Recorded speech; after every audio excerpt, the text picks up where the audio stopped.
दोस्तों आज के इस वीडियो में हम आपको एक बहुत बड़ी खबर के बारे में बताने वाले हैं जो अरब देशों से आ रही है और आपको बताने वाले हैं कि अरब देशों ने मिलकर हाल ही में भारतीयों को लेकर क्या बड़ा फैसला लिया है। तो दोस्तों अगर आप इस पूरी खबर को जानना चाहते हो तो हमारी इस वीडियो को आखिर तक जरूर देखें और अपने दोस्तों में शेयर भी कर दें। तो चलिए दोस्तों शुरू करते हैं। दोस्तों हम आपको बता दें कि हाल ही में दुबई से 9000 भारतीयों को एक साथ दुबई से निकाला गया है जो काफी दिनों से दुबई में नौकरी कर रही थी। ये नौकरी से निकाले जाने वाले लोग वो हैं जो दुबई में धर्म के नाम पर नफरत फैला रही थी और इस महामारी के इस मुश्किल वक्त में भी हिंदुओं और मुसलमानों के दिलों में नफरतों का जहर घोल रही थी। दोस्तों जैसा कि आप सब लोग जानते ही होंगे कि हाल ही में भारत को लेकर अरब देशों में बहुत गुस्सा है और इसकी वजह है बीजेपी नेता का एक ट्वीट। बीजेपी का एक नेता है जिसका नाम है तेजस्वी सूर्या। इन्होंने अरब देशों को लेकर एक ट्वीट किया था जो हाल ही में अरब देशों में बड़ी तेजी के साथ वायरल हो रहा है।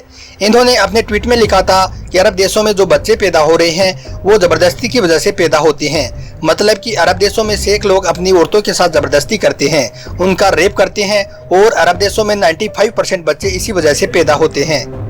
दोस्तों बीजेपी के इस नेता ने अरब देशों के शेखों के बारे में यह बहुत गलत ट्वीट किया था जो हाल ही में पूरे अरब में फैल रहा है, जिसको देखकर अरब के शेख बहुत गुस्से में हैं और सारे अरब देशों ने मिलकर एक बहुत बड़ा फैसला लिया है और मोदी सरकार को एक बहुत बड़ा झटका देने का प्लान बनाया है। मोदी सरकार को यह साफ साफ वार्निंग दी है कि अगर कभी ये शख्स आपका विदेश मंत्री बन जाता है तो हम आपके देश से आने वाली सारी फ्लाइटों को बंद कर देंगे। और साथ में यह भी कहा है कि मोदी सरकार जल्द से जल्द इस शख्स पर कार्रवाई करे, नहीं तो इसका अंजाम बहुत बुरा होगा। दोस्तों हम आपको बता दें कि ये तेजस्वी सूर्या ने हालांकि ये ट्वीट आज से 5 साल पहले किया था, मगर अब जाकर ये ट्वीट अरब देशों में वायरल हो रहा है और अरब देशों के शेखों के पास ये ट्वीट अब जाकर पहुंच रहा है, जिसको देखकर अरब देश बहुत गुस्से में है और इन्होंने सबने मिलकर भारतीयों को निकालने का एक बड़ा फैसला लिया है।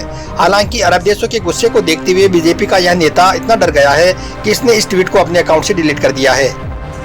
दोस्तों अरब देशों की नाराजगी की दूसरी बड़ी वजह है 2 भारतीय बिजनेसमैन जो दुबई में रहते हुए बिजनेस कर रहे थे।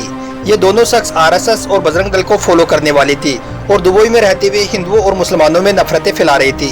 इनमें से पहले का नाम है सौरभ उपाध्याय जो मुसलमानों को आतंकवादी बता रहा था और हिंदुओं के दिलों में मुसलमानों के नाम का जहर घोल रहा था।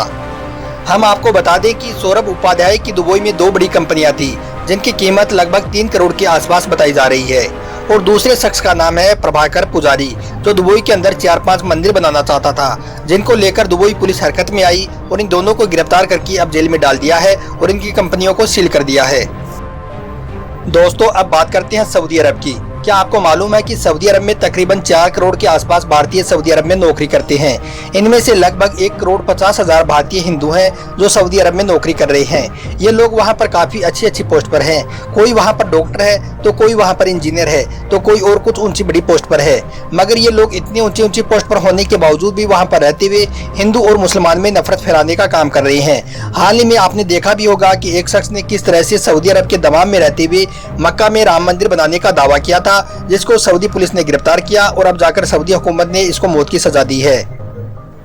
इन सब को देखते हुए सऊदी हुकूमत भी अब हरकत में आ गई है और ऐसे लोगों को चुन चुनकर पकड़ रही है जो वहां पर रहते हुए नफरत फैलाने का काम कर रही हैं और अब इसी नफरत फैलाने की वजह से ऐसे लोगों को नौकरी से भी निकाला जा रहा है।